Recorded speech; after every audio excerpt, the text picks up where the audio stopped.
You should have been at dinner, not the hospital, my fiancé snapped as my sister faced emergency surgery. I chose her anyway. Then he gave me an ultimatum that changed everything. Days later, I kicked him out, his own family turned against him, and by Christmas, he was sitting in a jail cell. Posting from a throwaway account since my work friends follow my main, and they're unaware of the situation. Also, a quick disclaimer, I'm on mobile, so there might be some spelling and grammar errors. This is a long story, but I'll try to keep it as concise as possible. I, 28F, got engaged to my partner of 7 years, Rob, 29M, in May. Both of our families were thrilled, and we celebrated with a big family dinner 2 weeks later. Rob's brother, who lives 250 miles away, couldn't attend, so we planned a separate dinner for his family in late June when his brother would be visiting for the weekend. This trip had been arranged long before our engagement, so he wasn't coming specifically for the dinner. Earlier this year, my sister Kim, 32F, developed a severe eye infection that quickly turned into an ulcer, scarring her cornea and putting it at high risk of perforation. She needed a corneal graft, but her surgeon was unavailable for 4 weeks, meaning she had to wait. Unfortunately, her eye didn't hold, and it perforated on the day I was supposed to attend the family dinner with Rob's brother. Kim's wife was at work with her phone off, and our mom was away with our stepdad. When Kim called to tell me what was happening, I realized she'd be alone at the hospital. I immediately spoke with my boss, who allowed me to leave early so I could be with her. I texted Rob to update him, and he responded by sending his love to Kim while also reminding me about the dinner that evening. I ignored the dinner comment, as it was the least of my concerns at that moment. At the hospital, I was brought to a room where Kim was surrounded by 3 doctors and 2 nurses urgently working to help her. They informed me that she needed emergency surgery to have her eye glued, or she would lose it entirely. However, no surgeon at that hospital could perform the procedure, so she had to be transferred to another hospital an hour and a half away. When asked if she needed medical transport, I told them I would take her myself. Upon arriving at the second hospital, we were informed that her surgery was scheduled for 5:30 p.m. Realizing I wouldn't be able to make it to the dinner, I texted Rob to let him know. He became upset and insisted I leave Kim at the hospital, suggesting that her wife could pick her up after the surgery. At that point, I still hadn't been able to reach her wife. I told Rob that wasn't an option and that it was completely unreasonable for him to even suggest it. I then reached out to his mom, explaining the situation. She was incredibly supportive, assuring me that I should stay with Kim and update her on the surgery's outcome. She emphasized that while a dinner could always be rescheduled, Kim's health was the priority. Rob's brother was also very understanding. I stayed with Kim, her operation was a success and I got her back home about 9 p.m. Her wife had ordered some Chinese and offered me some, which I happily accepted as I hadn't eaten since lunch.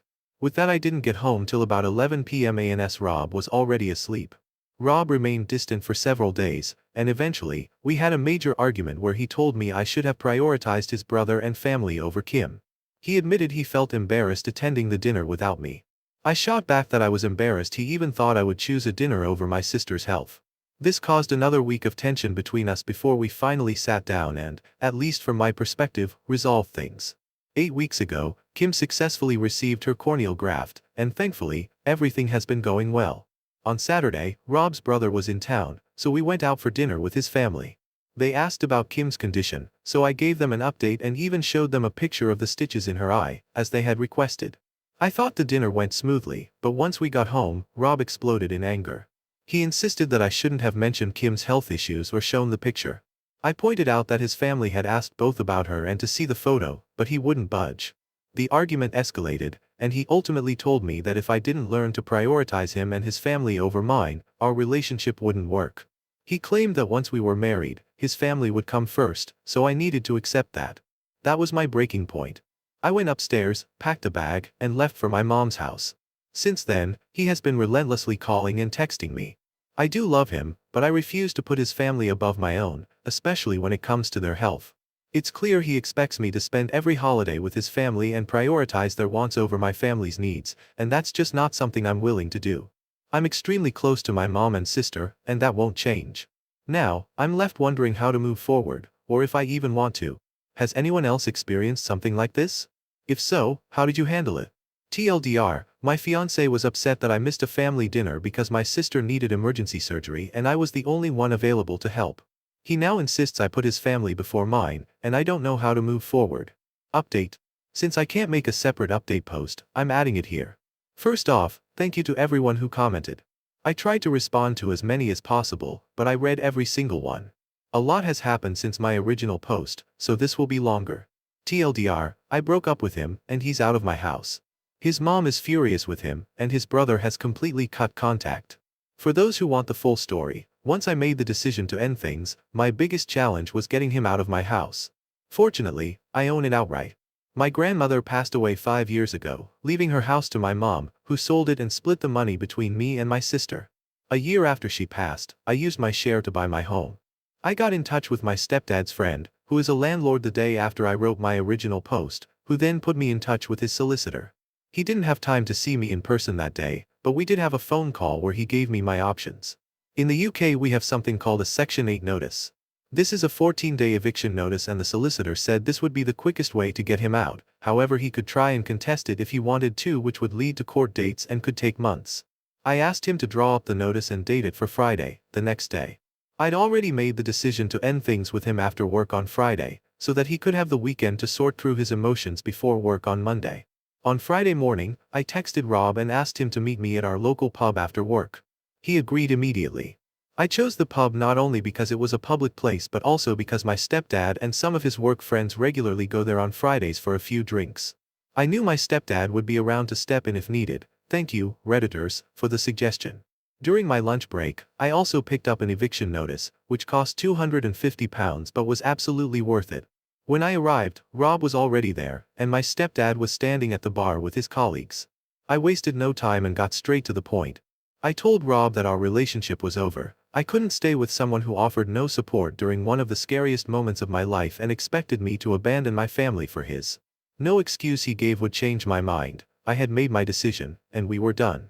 He stared at me in shock for what felt like an eternity, though it was probably just a minute. Then he started protesting, saying I couldn't be serious. We had been together for 7 years, and I was just throwing it all away. He even claimed I'd never find another guy like him. My response? I don't want a guy like you. That's exactly why I'm ending this.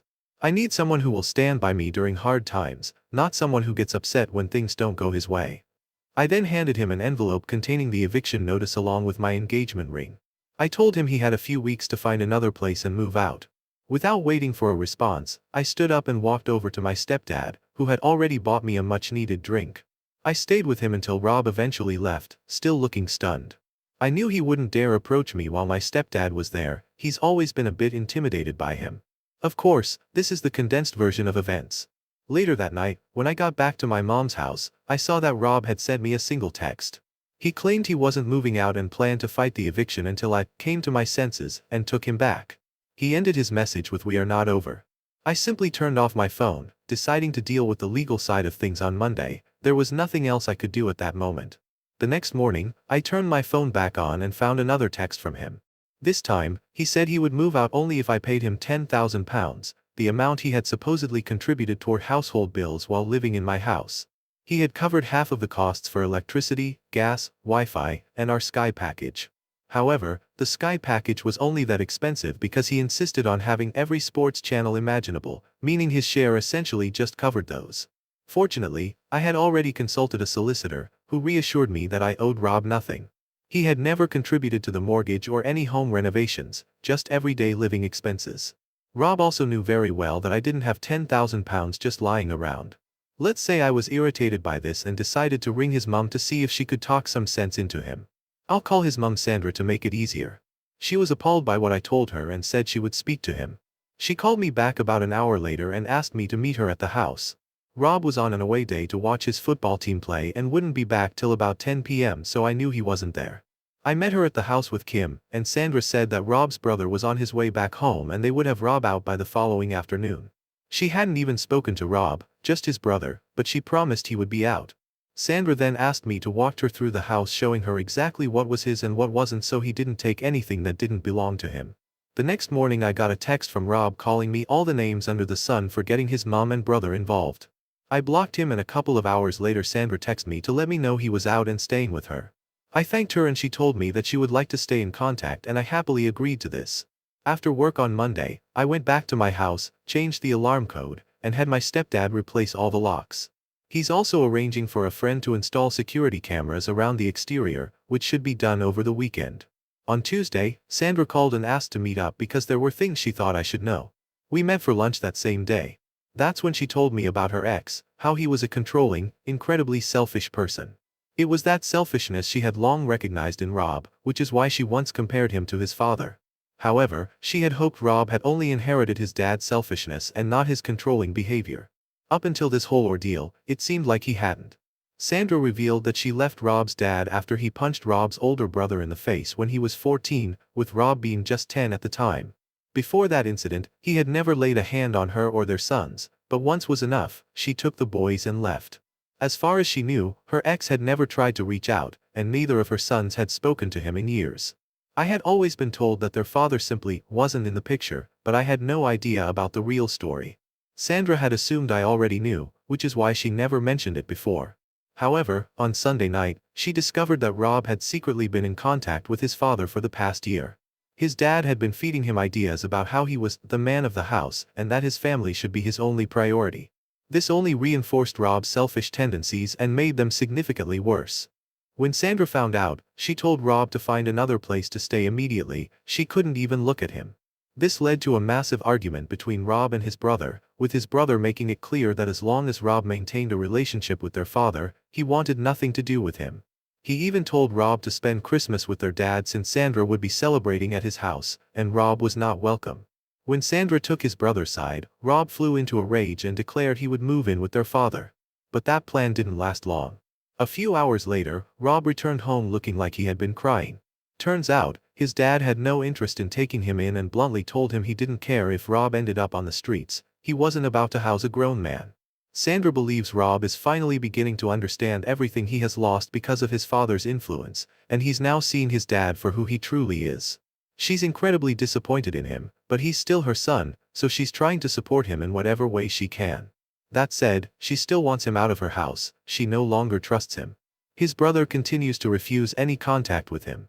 Sandra also made it clear to Rob that he needs to stay far away from me, and he promised her that he would. Whether he actually means it remains to be seen, but I have him blocked on everything. If he ever shows up at my house, I won't hesitate to call the police. The more Sandra revealed about what had been going on behind my back, the more certain I became. I never want anything to do with him again. If I can help it, I will never see him for the rest of my life. So all in all, Rob's life is a shit show, but as long as he stays away from me, then I don't care. I've been spending a lot of time with my sister and her wife as well, and my mom and stepdad, which has been great. I've never really been close to my stepdad, but this has brought us a lot closer together, which has been one huge positive out of all this. I'm not exactly happy right now, but I'll get there. There's still a lot of feelings that I need to unpack, and it will take time to move on from this whole situation. I don't think I will be dating for a while. I need to really get over all this and don't want to dump this on anyone else right now. For all those asking how Kim is doing, she's doing great. Had a hospital appointment on Monday and her consultant said her eye is healing, in his words, marvelously, so that's a relief. Thank you to everyone that reached out to me. I hope there won't be any need to update this again, so this should be my final update. Update. I, 28F, previously posted on r/relationship_advice about my now ex-fiancé, 29M. The post and update are on my profile, but in short, my ex expected me to prioritize his family over mine, even at the expense of my sister's health. That was the breaking point for me, and I ended the relationship. He ended up moving in with his mother, Sandra, who later discovered that he had been secretly in contact with his abusive father. His father had been manipulating him, influencing his views on how relationships should function. The last I heard, Sandra was kicking him out because she refused to have anyone in her home who maintained a relationship with her ex. Rob then attempted to move in with his father, but his father turned him away. I had gone completely no contact, with him, so Sandra was the one who updated me on the situation. After weeks of silence, Rob showed up at my house yesterday. I kept the chain on the door and refused to let him in. He told me he had nowhere to go, his mother wasn't speaking to him, and his father refused to house a grown man, his words, not mine. He then asked if I would take him back or at least let him stay with me. That was never going to happen. The first time I got him to leave, it was only because Sandra and his brother intervened. Initially, he had threatened to take me to court, knowing it could take months to legally evict him. He even demanded £10,000 to move out. When I told Sandra about this, she was furious and came over with his brother to force him out. I made it very clear to Rob that there was absolutely no chance of us getting back together or him living with me again. He responded by yelling at me and calling me every name under the sun. I told him to leave or I'd call the police, then shut the door. Fortunately, my security cameras captured everything, and I saved the footage on a USB just in case. After that, he went around playing the victim to our mutual friends, which eventually got back to Sandra. She called me to ask what happened, and when I explained, she revealed that she had put her house up for sale and was moving 300 miles away to be closer to her other son. This led to a massive argument between them, and she finally kicked him out. Since then, he's been couch surfing, but with Christmas coming up, his friends, especially those with families, aren't keen on letting him stay. In just 10 days, he's already been kicked out of 3 different places. Sandra assured me that I was right to refuse him, but now a few mutual friends are making me second-guess myself. They say they feel bad for him and that I could let him stay in my spare room until he gets back on his feet. When I turned it around and suggested they take him in, they claimed they would, but only if they had space. Since they don't, they think it's my responsibility. Both my family and his mother are on my side, but those few friends' comments have made me question myself. So, Reddit, AITA? Edit, just before heading to bed, I spoke with the wife of one of Rob's friends. She wants to meet me during my lunch break tomorrow because apparently, there's more to the story. Rob stayed with them for 2 nights before she kicked him out, and she says I absolutely should not let him anywhere near me. She also mentioned that he's currently staying in a B&B, so at least he has a roof over his head. I'll try to update after I speak with her. Update. Yesterday, I posted about my ex, Rob, showing up at my house and asking to move back in with me. I refused, but a couple of friends thought I should let him stay, which made me second-guess myself. After receiving advice from several people, I decided to take extra precautions. I changed my locks and alarm code, and my stepdad arranged for his friend to install 4 security cameras around my house. I also plan to start keeping the gate shut so that no one can approach my house without ringing the bell first. In my previous post, I mentioned that I was meeting with the wife of one of Rob's friends for lunch today. Let's call her Nat, 30F, and her husband, Zach, 29M. I met her at a cafe near my workplace, a spot where many of my coworkers go, and where I know the staff.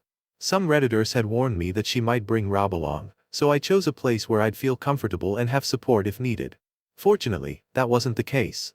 When I arrived, Nat was alone. I ordered lunch and a drink, then joined her at the table. After some small talk, she got into the real reason she wanted to meet. Last Thursday morning, Rob called Zach, claiming he had nowhere to go and asking if he could stay with them for a few days. Zach discussed it with Nat, and they agreed to let him stay in their guest room.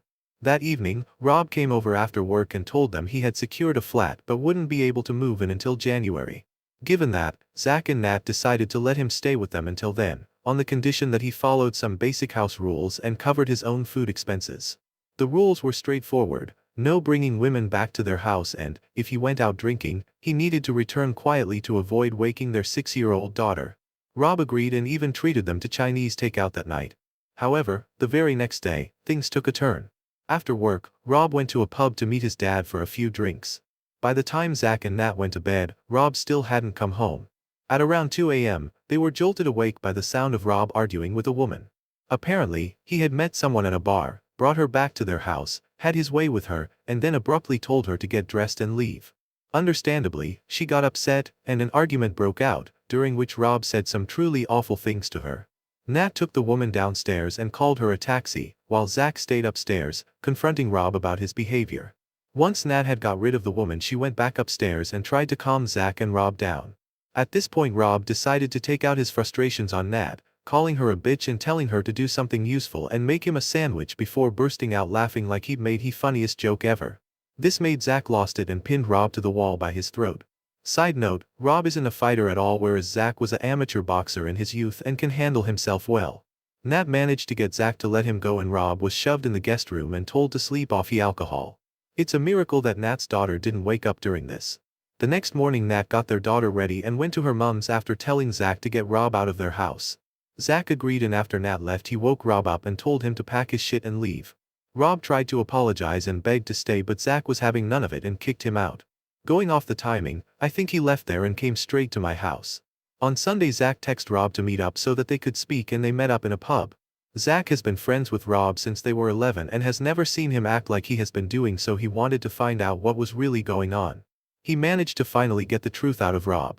Basically, Rob has been in contact with his dad for a lot longer than he told us. By this point, it's over 2 years. His dad is a raging misogynist that believes a woman's place is in the kitchen and bedroom. A man's place is to rule the house and be waited on hand or foot, as well as deciding who can and can't be in their lives. He's been dripping this poison into RS ear and it's really taken a hold of him. Zach told Nat that he just doesn't recognize Rob anymore. Rob has decided to start living his life the way his father has advised him to. When Zach pointed out that Rob's dad, a 62-year-old man, lives in a rundown one-bedroom apartment, hasn't had a serious relationship since Rob's mom left him, has no friends, is estranged from his family, and is the kind of person whose presence in a pub makes others quickly finish their drinks and leave, Rob became furious. He insisted that his dad was just misunderstood. Zach responded that people understood Rob's dad just fine, that's exactly why they stayed away from him. He's toxic. That conversation effectively ended things between them, and Rob stormed out. However, Zach was able to confirm that Rob does have an apartment lined up for January and that, until then, he's found a budget-friendly B&B to stay in. Zach and Nat have now chosen to cut all contact with Rob, as they don't want that kind of toxicity in their lives, especially not around their daughter. Some Redditors speculated that Rob might be on drugs, so I asked Nat about it. She doesn't think so but admitted she couldn't be certain. She and Zach believe that Rob is simply under his father's influence to such an extent that he has completely changed as a person. He treats everything his dad says as absolute truth. Nat also informed me that Rob has a burner Instagram account, which he's been using to check on mine. I immediately set my account to private. Apparently, on Sunday, he had complained to Zach about how I could waste money on an excessive number of Christmas gifts while refusing to help him out. This was likely in response to the photos I had posted from a Christmas market I visited on Saturday. All of this only strengthened my resolve to keep him far away from my home.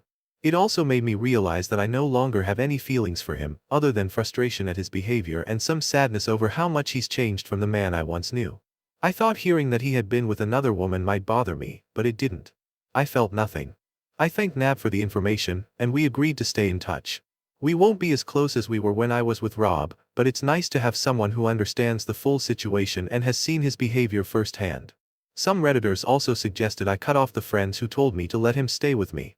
Unfortunately, since they're part of my larger friend group, completely cutting ties would cause unnecessary drama. However, I do plan to keep my distance and only interact with them in group settings when necessary. Right now, I'm at my sister's, and we're about to watch a Christmas movie to get into the holiday spirit before decorating our houses this weekend. I'll be checking in on and off for the next few hours if anyone has questions. Thanks for the support and perspective. Reddit isn't all bad after all. Update. I'm still getting messages from people checking in on me. Some didn't like me only using initials, so just to clarify, R is Rob. I really hoped I wouldn't have to post another update, but I just got a call from one of Rob's friends, and it looks like he'll be spending Christmas in prison. Apparently, on Saturday night, Rob went out drinking with his dad, and things escalated into an argument that turned physical. Rob isn't much of a fighter, but he's bigger and stronger than his dad. The altercation ended with his dad falling backward, hitting his head against a wall, and losing consciousness. The pub staff called the police and an ambulance, but Rob left before they arrived. His dad was taken to the hospital, where he remains. I don't know the full extent of his injuries, but they aren't life-threatening. He must also be awake, as he has decided to press charges against Rob. That said, the authorities are unlikely to hold Rob in custody unless absolutely necessary, especially around the holidays. Rob was arrested on Sunday morning at the B&B where he had been staying and appeared in magistrate's court on Monday. Since he currently doesn't have a permanent address and his dad is still in the hospital, he has been remanded on a Section 18 with intent charge. Unless he can secure a stable place to stay, he won't be released until his trial at Crown Court. His mom is already at his brother's place over 250 miles away, so I doubt she'll be able to help him. Oddly enough, hearing this has given me a sense of relief. I've been trying to push it out of my mind, but ever since Rob showed up at my house, I've had this lingering worry that he might try to ruin Christmas. Now, with him in custody, I'm hopeful I can finally relax and enjoy the holidays. For those unfamiliar with Section 18 charges, a Section 18 offense is a serious assault charge, with Section 18 with intent being an even more severe classification. It involves deliberately causing grievous bodily harm to someone. If convicted, the usual sentence is multiple years in prison. Mini update. I stopped by Nat and Zach's place to drop off Christmas gifts, a present for their daughter, a bottle of Bells for Zach, and a bottle of Prosecco for Nat. We had a cup of tea while they caught me up on everything that's been happening. Rob will remain in custody over Christmas but is likely to be released in early January. His lawyer is working on getting his charge reduced from Section 18 with intent to a Section 20. I only just found out that a Section 18 with intent is one step below attempted murder, and if convicted, he could face a double-digit prison sentence. In contrast, a Section 20 charge is significantly less severe, typically resulting in a 2-year suspended sentence for first-time offenders, which Rob is. His lawyer has advised that if he pleads guilty to the lesser charge, the CPS, Crown Prosecution Service, will likely accept the downgrade to resolve the case quickly, given how backed up the UK courts are and the overcrowding in prisons. Zach did Rob one last favor. He went to the B&B where Rob had been staying and collected his belongings, which are now sitting in Zach's garage. As long as Rob is in custody, he can't contact me unless I give explicit consent. The prison would have to call me first to ask if I agree to be added to his approved call list, which is not happening. I also spoke with his mother, who has essentially washed her hands of him for now. She believes he needs to face the consequences of his actions and that spending Christmas in a cell might make him realize how much he's lost control. She has spoken to him, and while he's saying the right things now, only time will tell if he truly means them.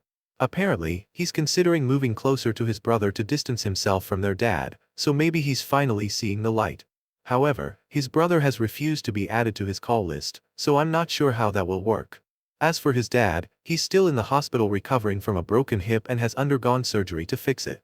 The combination of the broken bone and the head injury is why Rob is facing such serious charges.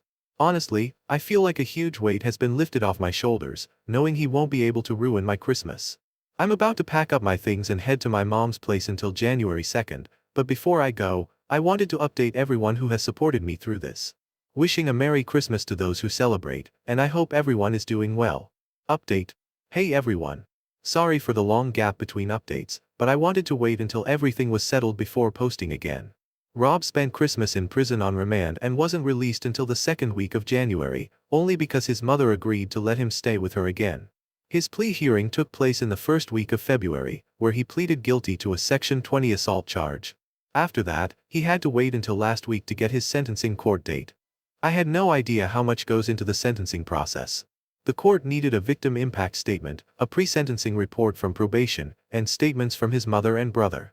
Even his barrister reached out to me for a statement confirming that we had broken up and that I had asked him to leave the house.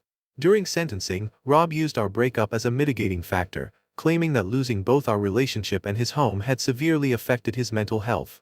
Statements from his mother and brother also revealed that he had grown up in an abusive household, and he alleged that he suffers from PTSD because of it. All of this was presented in court.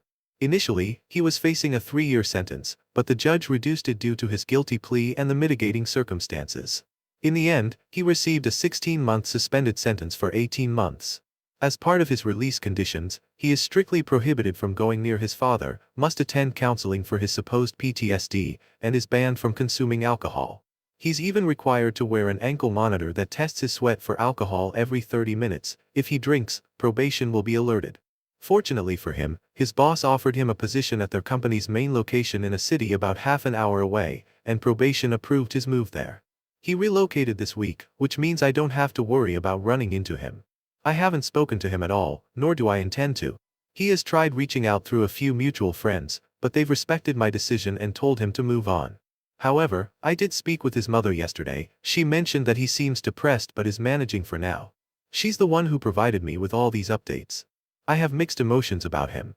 On some level, I still care, but not enough to keep him in my life. I know I need to stay away because I can't ever see him the way I did a year ago.